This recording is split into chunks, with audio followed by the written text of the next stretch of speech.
प्यारे छात्रों, आज हम विज्ञान विषय में अध्याय 3 के धातु एवं अधातु के भाग 4 के विषय में पढ़ेंगे। इससे पहले मैं भाग 1, 2 और 3 सबके बारे में बता दिया था कि धातु क्या होता है, धातुओं के लक्षण क्या होते हैं, धातुओं की रासायनिक अभिक्रिया क्या होती है, ये सब कुछ बता दिया था। आज उसी में मैं आगे पढ़ाऊँगा। एक बहुत इम्पॉर्टेंट पार्ट है जो कि एग्ज़ाम में पूछा भी जाता है, सोने की इक्वारेजिया से क्रिया।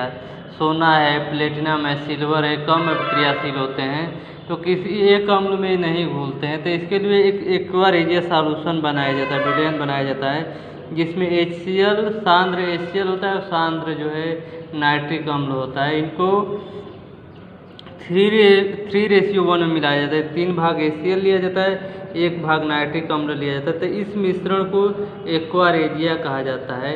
इसमें सोना है, प्लेटिनम है, चांदी है, सब आराम से घुल जाते हैं। तो इसी की परिभाषा होती है जो कि पूछता है इसके बारे में। अक्रिय धातु होने के कारण सोना तनु या सांद्र हाइड्रोक्लोरिक या नाइट्रिक अम्लों से क्रिया नहीं करता है, परंतु सांद्र हाइड्रोक्लोरिक और सांद्र नाइट्रिक अम्ल का एक 3:1 को मिश्रण सोने को गला सकता है। अगर इनको HCl और HNO3 को 3:1 में मिलाएंगे, कंसनट्रेटेड रहेगा, तब ये सोने को गला सकता है। यह मिश्रण एक्वारेजिया कहलाता है। एक्वारेजिया क्या होती है? HCl और HNO3 का मिक्सचर होता है जो 3:1 में होता है। एक्वारेजिया चमकता द्रव होने के साथ साथ प्रबल संक्षारक भी है। यही केवल एक ऐसा अभिकर्मक है जो उत्कृष्ट अक्रिय धातुओं गोल्ड व प्लेटिनम को गला सकता है। धातुओं की सक्रियता श्रेणी के बारे में पढ़ेंगे कि धातुओं की सक्रियता श्रेणी, या पहले चैप्टर में भी जब मैं विस्थापन अभिक्रिया बताया था तो उसके बारे में भी मैं बताया था कि धातुओं की अभिक्रिया श्रेणी के बढ़ते हुए क्रम में लिखेंगे, घटते हुए क्रम में लिखेंगे। सबसे अधिक अभिक्रियाशील वाले को ऊपर रखेंगे, कम अभिक्रियाशील वाले को नीचे रखेंगे। तो एक क्रम से हम रखते जाएंगे कि ऊपर वाली जो धातु होती है, धातुओं की श्रेणी रखी, सबसे अभिक्रियाशील सोडियम है, उससे कम पोटेशियम, इसके बाद सोडियम है, कैल्शियम है, मैग्नीशियम है, उससे कम अभिक्रियाशील एल्युमिनियम है, जिंक है, आयरन है, लेड है, H है, Cu है, Hg, Ag, Au है। यह सक्रियता श्रेणी के बेस पर इनको रखा गया है। ऊपर वाली सबसे अभिक्रियाशील होती हैं, या नीचे से इससे लेकर के जो है कापर तक जो होता है मध्यम तरह की अभिक्रियाशील होती हैं, और सबसे कम अभिक्रियाशील में Hg, Au होता है, प्लेटिनम होता है, गोल्ड होता है, कम क्रियाशील होते हैं।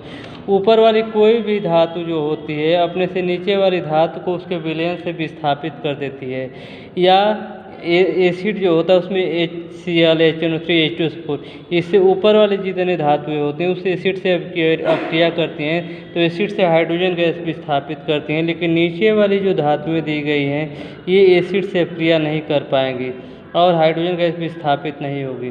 तो इस सक्रियता श्रेणी को मैं इससे पहले भी बता दिया हूँ कि अधिक अभिक्रियाशील अपने से कम अभिक्रियाशील वाले को जो है धातुओं को अवरोही क्रम में व्यवस्थित किया जाए तो अधिक अभिक्रियाशील वाली कम अभिक्रियाशील को विस्थापित कर देती है। तो सक्रियता श्रेणी की अगर परिभाषा पूछता है तो हम ऐसे लिखेंगे, सक्रियता श्रेणी वह सूची है जिसमें धातुओं की क्रियाशीलता को अवरोही क्रम में व्यवस्थित किया जा सकता है। विस्थापन के प्रयोगों के बाद निम्न श्रेणी को विकसित किया गया जिसे सक्रियता श्रेणी कहा जाता है, सक्रियता श्रेणी कहते हैं। तो सक्रियता श्रेणी को मैंने शॉर्ट में याद करने का तौर तरीका पहले चैप्टर में बताया था। कुत्ते ने कहा मैं अगले जन्म में फिर पैदा होऊंगा, क्यों होगा? अगर पता आएगा तो उसके बेस पर इनको क्रम से हम याद भी कर सकते हैं कि अधिक अभिक्रियाशील होते कम अभिक्रियाशील वाले को विस्थापित कर देती है, या हाइड्रोजन से ऊपर वाली जो होती हैं वो एसिड से या अम्ल से जो हाइड्रोजन गैस को विस्थापित कर देती हैं। इसके बाद होता है सक्रियता श्रेणी के क्या अभिलक्षण होते हैं।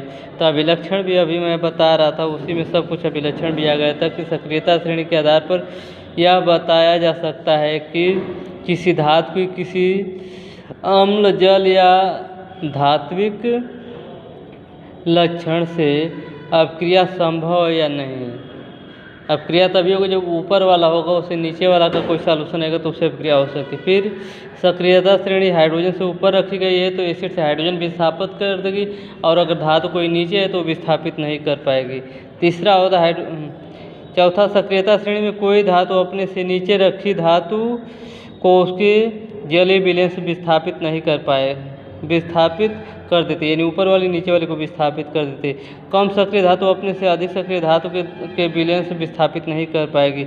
और लास्ट वाला दिया था, सक्रियता श्रेणी में धातुओं की O2 H2O व तनु अम्लों से क्रिया की दर ऊपर से नीचे की ओर घटती जाती है। हाइड्रोजन से नीचे रखी धातुएं O2 H2O या तनु अम्लों से नहीं क्रिया करती है। तो ये धातुओं की पूरे पढ़ा दिया गया। इसके बाद हम लोग अधातुओं के बारे में पढ़ेंगे। अब धातुओं की रासायनिक क्रिया क्या होते हैं, भौतिक लक्षण क्या होते हैं, धातुओं की क्रियाशीलता, धातुओं के अभिलक्षण क्या, मुख्य लक्षण क्या थे सक्रियता श्रेणी के, ये सब पढ़िए। फिर आगे हम अधातुओं के बारे में पढ़ाऊँगा। धन्यवाद।